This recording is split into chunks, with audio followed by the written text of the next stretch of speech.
نصيحة بسيطة للشباب، انت هتفضل تسعى تسعى لغاية لما ربنا يلهمك الوقت الصح اللي انت تنجح فيه، تكتشف نفسك، آم، تكتشف هدفك في الحياة او موهبتك او الحاجة اللي ربنا قدر اللي تكون موجودة فيك مختلفة عن اي حد، او اللي انت تضيف بصمة في الحياة.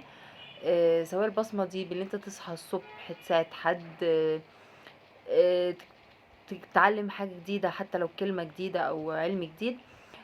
تذكر النبي صلى الله عليه وسلم عليه الصلاة والسلام عاش 40 سنة قبل الوحي، آم، لغاية ما ربنا من عليه في سن ال40 واكتشف هدفه في الحياة، اكتشف ليه سبب وجوده في الحياة. فانت تفضل تكتشف حاجات كتير لغاية ممكن سن ال50 وال60 وما زلت حياتك مش مهم، بس أهم حاجة تسيب أثر طيب. تكتشف نفسك في الوقت اللي ربنا يمن عليك فيه اللي انت تنجح والناس تعرف حاجة موجودة فيك.